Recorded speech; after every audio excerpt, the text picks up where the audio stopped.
प्यारे साथियों, आज की इस वीडियो में आप सभी का स्वागत है। आज की इस वीडियो में बात करेंगे हम बीएचईएल की जो आर्टिजन वैकेंसी आई है उसके सिलेबस के बारे में कि सिलेबस इसका क्या क्या होगा और इतने बड़े सिलेबस को हम 1.5 से 2 महीने में कैसे कवर कर पाएंगे। तो आज का ये वीडियो उन सारे बच्चों के लिए हेल्पफुल होने वाला है जो बीएचईएल का आर्टिजन का एग्ज़ाम देने वाले हैं। सिलेबस की जानकारी करना बहुत ज़रूरी है क्योंकि हम लक्ष्य को समझ कर निशाना बनाएंगे तो लक्ष्य को भेदने में सफल रहेंगे। तो आज का ये वीडियो पूरा देखें और समझें। तो हम सबसे पहले बीएचईएल की होम पेज साइट पर आ गए हैं। देखिए ये बीएचईएल का होम पेज साइट है। अब आपके मन में एक विचार होगा कि हम इस होम पेज साइट पर कैसे आएंगे। तो मैं इस वीडियो की डिस्क्रिप्शन में इसका लिंक ऐड कर दूंगा, वहाँ से आपको उस लिंक पर क्लिक कर देना है तो आप इसी पेज पर आ जाएंगे। आपके मोबाइल में, टैबलेट में, कंप्यूटर में यही पेज खुल जाएगा। देखिए वर्तमान वैकेंसियाँ जो दी गई हैं ये आपको शो होते हुए दिख जाएगा, आर्टिजन रिक्रूटमेंट 2025। अब इसके नीचे आओगे तो ये सारा देखिए जो है ये सब लिखा हुआ है। इसके सबसे नीचे जो आओगे ये लिखा हुआ है सिलेबस। तो इसके सबसे नीचे वाले बटन पर आपको क्लिक करना है। इस पर क्लिक करेंगे तो हमारा जो है सिलेबस खुल जाएगा हर ट्रेड का। इसके पहले मैं आपको बता दूं, ये जो ऊपर दिख रहा है एग्ज़ाम पैटर्न का, इसका वीडियो मैंने ऑलरेडी बना दिया है। तो उस वीडियो को भी आप देख लीजिए, पैटर्न क्या है, हमें पता तो चले आखिर में कि हमारे एग्ज़ाम में कितना क्या आना है, कितने नंबर का क्या आना है। तो ये पैटर्न वाला वीडियो आप फिटर फाइटर से ज़रूर देख लें। और ये चैनल पर यदि आप नए हों तो चैनल को जो सब्सक्राइब करें, इससे आपको कुछ ना कुछ फ़ायदा ही होगा। तो हम चलते हैं और इस पर क्लिक कर देते हैं। तो मैं इस पर क्लिक कर देता हूँ सिलेबस पर। तो इस सिलेबस पर देखिए हम पहुँच गए हैं। सबसे पहले किसका दिया है, इलेक्ट्रीशियन का दिया है। तो इलेक्ट्रीशियन वाले चाहें तो देख सकते हैं पूरा। देखिए सिलेबस दिया है, उसको सब पढ़ लेना पूरा। ये बेसिक इलेक्ट्रिकल इंजीनियरिंग्स का, Ohm's law, Kirchhoff law, resistance, conductance, power, energy efficiency, ये इलेक्ट्रिकल यूनिट मेजरमेंट, ये सब। इसके बाद इलेक्ट्रिकल मशीन्स के में भी उनका आएगा। तो पूरा ये इलेक्ट्रीशियन ट्रेड का 70 नंबर का रहेगा, ठीक है ना। तो ये पूरा आपको ध्यान से पढ़ना है, समझना है। ये इलेक्ट्रीशियन का है पूरा, ये पूरा सिलेबस। तो इसको आप डाउनलोड कर लीजिए, इसकी प्रिंट आउट निकाल करके जहाँ आप स्टडी रूम में पढ़ते हो वहाँ पर रख लीजिए और जो जो चैप्टर आपका क्लियर होता जा रहा है उस पर आप टिक लगाते जाइए। इसके बाद ये box of calculation, engineering drawing और बॉक्स ऑफ कैलकुलेशन का 30 मार्क्स का क्वेश्चन आएगा। ये भी इलेक्ट्रीशियन का है, तो ये भी चैप्टर आप देख लीजिए। मेरे हिसाब से मुझे ऐसा लगता है कि इसका आपको प्रिंट आउट निकाल के अपने घर पर रखना चाहिए, ठीक है। इसके बाद ये सिलेबस आ जाता है इलेक्ट्रॉनिक मैकेनिक ट्रेड का। इलेक्ट्रॉनिक मैकेनिक जो ट्रेड होती है उनका पूरा दिया गया है नीचे ही ये सिलेबस। तो ये सिलेबस के हिसाब से ही आप यदि आप तैयारी करोगे तो इस एग्ज़ाम को पास कर पाओगे। यदि आप भेड़ बकरियों की तरह तैयारी करोगे तो आपको कुछ क्वेश्चन आएंगे, कुछ क्वेश्चन नहीं आएंगे। ऑल इंडिया में जो वैकेंसी है उस हिसाब से बहुत कम वैकेंसी है। तो इस वैकेंसी को पार करने के लिए हमें बहुत ही एक सिस्टेमेटिक तरीके से तैयारी करनी पड़ेगी। सिस्टेमेटिक तरीका जो होगा, ठीक है ना। अब मैं फिटर ट्रेड पर आ जाता हूँ। देखिए ये फिटर ट्रेड का है। ख़ास तौर से जो फिटर ट्रेड रहती है वो उसमें रटने का काफ़ी कुछ रहता है। तो फिटर ट्रेड का मैं पढ़ के बता देता हूँ, क्योंकि मैं जो कोचिंग देता हूँ वो फिटर, टर्नर, वेल्डर, मशीनिस्ट का देता हूँ। तो ये उसमें सिलेबस मैच कर जाएगा। देखिए सबसे फर्स्ट नंबर पे मार्किंग और मार्किंग टूल के बारे में आपको मार्किंग के जितने भी डिस्क्रिप्शन है, क्लासिफिकेशन है, material care, maintenance, energy, try square के बारे में आपको आना चाहिए। Uses of care of maintenance, cold chisel, materials, type and cutting tool, यानी कोल्ड चीजल के बारे में पूरा आना चाहिए। पावर सा, वेंड सॉ, सर्कुलर सॉ, मशीन्स। तो जब आपने इसका प्रिंट आउट निकाल के घर पर रख लिया है तो उस प्रिंट आउट में आप टिक करते जाइए। जैसे मान लीजिए आपने पहला चैप्टर कर लिया ये वाला मार्किंग का, फिर ट्राई स्क्वायर का कर लिया, फिर यूजेस ऑफ मेंटेनेंस चीजल वगैरह कर लिया, पावर सा कर लिया, बेंड सा कर लिया, माइक्रोमीटर आपने कर लिया, टिक लगाते जाइए। फिर इसके बाद बर्नियर कैलीपर आपने कर लिया। इसके बाद ड्रिलिंग प्रोसेस है, तो ये ड्रिलिंग प्रोसेस 7th नंबर पर अपन पहुँच गए थे। इसके बाद है 8वें नंबर पर marking and measuring tools, wing compass, tinman square tool, snip, types and use, snip के यूज वगैरह ये पढ़ना है। इसके बाद type of sheet metal tool, type of specification. तो सीट मेटल के कटिंग के लिए जितने टूल होते हैं उनको आना चाहिए।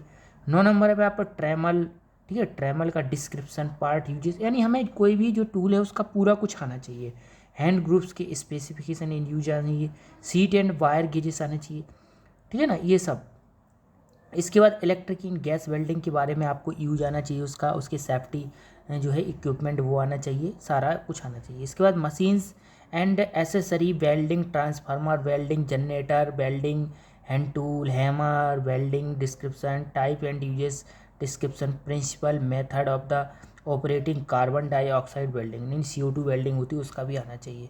तो ये जो मैं आपको बताता जा रहा हूँ लाइन से, ये सब आपको जो भी वेल्डर टर्नर मशीनिस्ट वाले हैं वो सबको आना चाहिए।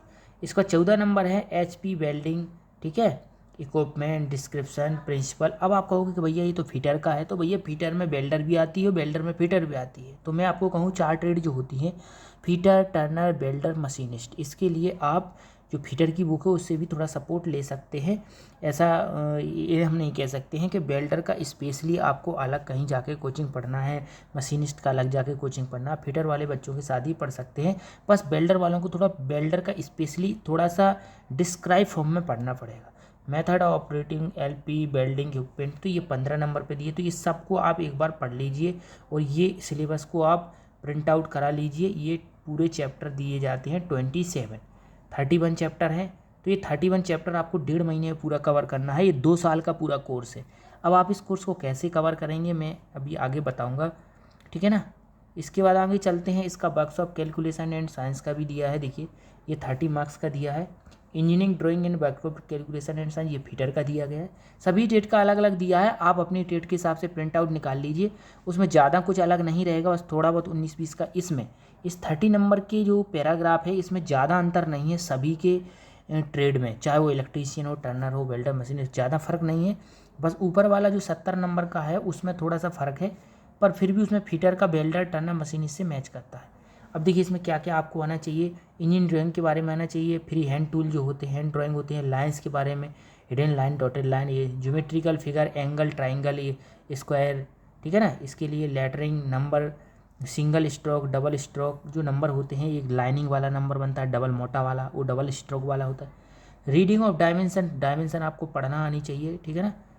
इसके बाद concept of axis in plan, plan जो होते हैं, ठीक है, X plan, Y plan, Z plan, symbolic representation, different symbol use of the, जो हम सिंबल्स का यूज करते हैं ड्राइंग में, वो भी आपको आनी चाहिए। इसके बाद आ जाते हैं कैलकुलेशन मैथ में, unit and fraction, square root, ratio, proportion, percentage, algebra, addition, subtraction, multiplication and division, theory of indicates, algebraic फार्मूले, ये सब, मेंसुरेशन, एरिया, ठीक है ना, एरिया, पैरामीटर, स्क्वायर, ये सब आना चाहिए।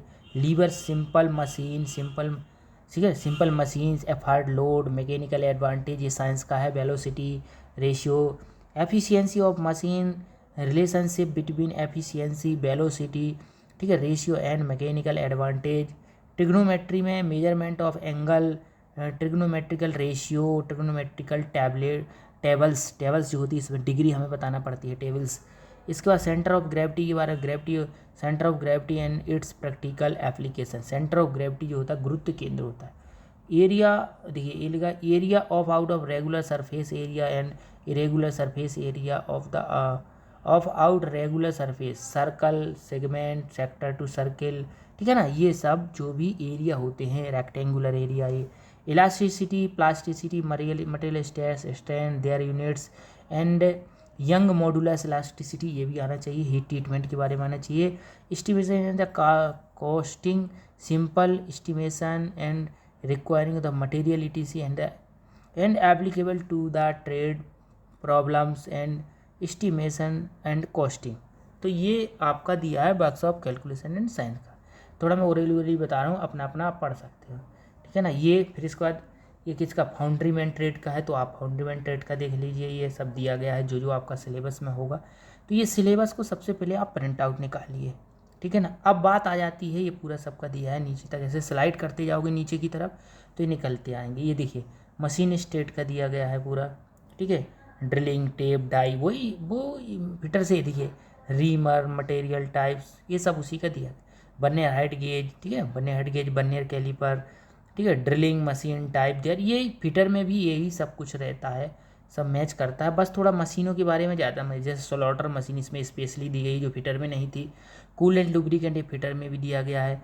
मिलिंग मशीन ये थोड़ा सा स्पेशली हो जाता है मिलिंग मशीन का। जिग फिक्सचर फिटर में भी है, देखिए ये नीचे जिग फिक्सचर दिया गया। हीट ट्रीटमेंट, देखिए जिग फिक्सचर फिटर में भी है, हीट ट्रीटमेंट फिटर में भी है, ग्राइंडिंग फिटर में भी है। तो ये मैच करते हैं कुछ चैप्टर, 2-3 चैप्टर अलग रहते हैं, जैसे मिलिंग स्लॉटर प्लानर, ये मशीनिस्ट में अलग रहते हैं, फिटर में ये थोड़ा कम कम रहता तो उसमें भी। तो अब ये सिलेबस आपने देख लिया होगा, इसका प्रिंट आउट निकाल लिया हो। अब हम तैयारी कैसे करना है, तैयारी का मैं आपको बता देता हूँ। आपको तैयारी करने के लिए अगर आप ये सोच रहे हैं कि हम इसको पहले पूरा डिटेल्स में पढ़ें, पूरा 2 साल का कोर्स डिटेल में पढ़ें, तो भैया ये जो सिलेबस है आपका, ये सिलेबस असंभव है। आप अगर पूरा 1.5 महीने में या 2 महीने में पूरा जितना सिलेबस BHL ने दिया है, अगर आप इसको डिटेल में पढ़ोगे तो असंभव है, आप नहीं पढ़ पाओगे। अब कैसा पढ़ें, तो इसको पढ़ने के लिए अब हर चैप्टर के ऑप्शनल क्वेश्चन 2-3 किताबों से आप करें। उन ऑप्शनल क्वेश्चन को करें और उनके जो जो डाउट हैं ऑप्शनल क्वेश्चन के, सिर्फ उन्हीं डाउट को सबसे पहले क्लियर करें। सबसे पहले आपको क्या करना है, मान लीजिए आपका कोई चैप्टर है, मान लीजिए माइक्रोमीटर। कौन सा चैप्टर है, माइक्रोमीटर। तो माइक्रोमीटर का कोई भी चैप्टर है तो आप 1+2 यानी कोई 2 किताबें ले लीजिए। उनके जितने भी ऑप्शनल क्वेश्चन हैं, मान लीजिए 50 MCQ है, तो पहले उन MCQ 50 MCQ को हल करिए। उसमें जो 5 MCQ कठिन हो, 45 आपको सरल मिला है। अब आप कहोगे भैया मैंने तो कुछ भी नहीं पढ़ा, तो कोशिश करिए। जिन लोगों ने कुछ भी नहीं पढ़ा है उनको तो भारी दिक्कत होने वाली है। जिन लोगों ने थोड़ा थोड़ा पढ़ा है, तो अगर 50 MCQ हम हल कर रहे हैं, ठीक है ना, 50 MCQ अगर हल कर रहे हैं ये, तो 50 MCQ मान लीजिए आपको 5 से 7 क्वेश्चन इसमें कठिन मिलेंगे, उनको आप अपनी डायरी में नोट करिए। तो इसी तरीके से जो आपके फिटर के, इलेक्ट्रीशियन के जो भी 30 चैप्टर हैं, तो आप 30 चैप्टर के कम से कम 50-50 क्वेश्चन करिए। 30 चैप्टर के आप कम से कम कितने कितने क्वेश्चन, 50-50 क्वेश्चन करिए, तो आपके 1500 क्वेश्चन ये हो जाएंगे। और यही 1.5 महीने में हो सकता है। अभी ये तो हुआ केवल ट्रेड थ्योरी का 1500 क्वेश्चन। अब इस 1500 क्वेश्चन में आपको 30 चैप्टर जो थे, हर चैप्टर से 8 से 10 क्वेश्चन जो ऑप्शनल में कठिन मिलेंगे। आप डिटेल पढ़ोगे तो डिटेल में तो बहुत कठिन रहेगा, तो आपको हर चैप्टर में 10 क्वेश्चन जो कठिन मिलेंगे। 30 चैप्टर हैं तो आपके 300 क्वेश्चन, कठिन क्वेश्चन की एक डायरी आपकी बन जाएगी, 300 क्वेश्चन जिसमें कठिन रहेंगे। तो आपको इसको डिटेल में पढ़ने की गलती बिल्कुल मत करिए। आप जो 30 चैप्टर ट्रेड थ्योरी के उनके ऑप्शनल क्वेश्चन आप हल करिए, 1 या 2 किताबों से। यदि 1 किताब है तो 1 से करिए, 2 किताबें हैं तो 2 से कर लीजिए, तो और अच्छा बेस्ट रहेगा। अगर आप 2 किताबों से ऑप्शनल क्वेश्चन कर लोगे तो और अच्छा रहेगा। आपके लगभग 1500 क्वेश्चन के आसपास हो जाना चाहिए ट्रेड थ्योरी के 1.5 महीने के अंदर अंदर, और उनके डाउट क्लियर होना चाहिए। यानी 1500 क्वेश्चन आपके ऐसे होना चाहिए कि कहीं से मैं आपसे पूछूं तो आपसे वो क्वेश्चन बन जाना चाहिए, ये हो सकता है। इसी प्रकार से मैथ में पूरा डिटेल से आप नहीं पढ़िए। मैथ के MCQ हल करिए हर चैप्टर के, ठीक है, और हर चैप्टर में से एक एक तरीके के एक एक सवाल लगाइए। जैसे मान लीजिए परसेंटेज वाला है, परसेंटेज वाले चैप्टर में से जैसे 20 तरीके से सवाल लगते हैं, तो आप 20 MCQ हल कर लीजिए। कितने MCQ हल कर लीजिए, 20 MCQ हल कर लो। तो इससे क्या होगा, आपको एक एक तरीके का एक एक क्वेश्चन आ जाएगा। अब मान लीजिए आपका जैसे परसेंटेज वाला है, आपका एक कोई तरीका है मान लीजिए, तो उस तरीके के आप एक तरीके के आप मान लीजिए कि 30 सवाल लगा रहे हैं, तो आपसे 30 बन जाएंगे। लेकिन आप उसको 30 बनने से एक ही तरीके आप लगाओगे तो आपको एक टाइप का ही क्वेश्चन आप सीखोगे। आपको 30 तरीके के अलग अलग क्वेश्चन लगाना है। पहला तरीका अलग क्वेश्चन का, अलग टाइप का क्वेश्चन, दूसरा अलग टाइप का क्वेश्चन, तीसरा अलग टाइप का क्वेश्चन, चौथा अलग टाइप का क्वेश्चन। तो इसे 30 टाइप के क्वेश्चन लगाना है। यानी मेरा कहने का मतलब ये कि अगर कोई भी चैप्टर आप लगाते हो तो एक टाइप के क्वेश्चन मत लगाइए। आप एक एक टाइप के क्वेश्चन लगाओगे तो आपका जो ज्ञान होगा वो एक लिमिट में बन जाएगा।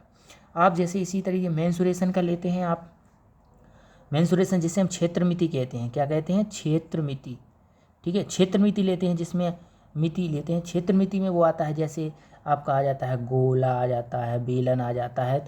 तो गोला, बेलन है, शंकु है, घन है, घनाभ है, सब के 2-2, 3-3 क्वेश्चन कर लीजिए, तो इसे सब क्लियर हो जाएगा आपका। अगर आप गोले में ही घुस गए और इसी के आपने 100 MCQ कर डाले, उससे कोई फ़ायदा होने वाली नहीं है। आपको हर चैप्टर को टच करते हुए चलना, समझते हुए चलना है। आप डिटेल की तो भूल ही जाइए, मिड सितंबर डिटेल नहीं हो पाएगा, आप डिटेल को छोड़ दीजिए, आप MCQ हल करिए। इसी तरीके से आप आ जाते हैं रीजनिंग में। रीजनिंग में मान लो 25 चैप्टर के आसपास है, तो हर चैप्टर के 3-3, 4-4 क्वेश्चन करिए आप, अलग अलग टाइप के। जैसे चैप्टर नंबर 1 है तो इसके 4 टाइप के क्वेश्चन कर लीजिए, चैप्टर नंबर 2 है तो इसमें भी 4-5 टाइप के क्वेश्चन कर लीजिए। तो 25 चैप्टर में आप 4-4, 5-5 क्वेश्चन करोगे, 5-5 भी अगर कर लेते हो तो 125 क्वेश्चन आपके रीजनिंग में हो जाए। फिर इसका इंजीनियरिंग ड्राइंग आ जाती है। तो इंजीनियरिंग ड्राइंग में लगभग 10 टाइप के क्वेश्चन बनते हैं। तो हर एक टाइप में से आप 5-5 क्वेश्चन लगा लीजिए रीजनिंग में से 5-5। जैसे लाइन कितने प्रकार की होती है, सिंबल कितने प्रकार के होते हैं, उसका लेटरिंग सिस्टम कितने प्रकार का होता है, इसके बाद third angle projection, first angle projection. तो ये जब 10 चैप्टर में से आप 5-5 क्वेश्चन लगाओगे तो आपके 50 क्वेश्चन ये हो जाएंगे। अब इतना कुछ सब कुछ आपको पूरा करना है 1.5 से 2 महीने के अंदर अंदर। तो देखिए, अगर 1.5 या 2 महीने के हिसाब से देखा जाए तो आपको MCQ हल करना है, उनके डाउट क्लियर करना है, और इसका कोई तरीका नहीं है। लेकिन आपको ये सब करना है सिलेबस के हिसाब से, जो आपके चैप्टर दिए गए हैं। जैसे चैप्टर माइक्रोमीटर का है तो उसके कर लीजिए, बनने के लिए पर उसके कर लीजिए, जिग फिक्सचर है उसके कर लीजिए। लाइन से आप टिक करते जाइए। मैंने आपको बोला था अभी सिलेबस डाउनलोड करना, उस सिलेबस को डाउनलोड करके उसमें टिक लगाती जाइए और MCQ हल करते जाइए। और कोई दिक्कत हो तो आप चैनल पर कमेंट करें। आपके लिए चैनल फिटर फाइटर उपस्थित रहेगा। स्वस्थ रहें, मस्त रहें, मेहनत करें, आपकी नौकरी जरूर लगेगी। आज के लिए इतना ही। जय हिंद, जय भील, जय भारत।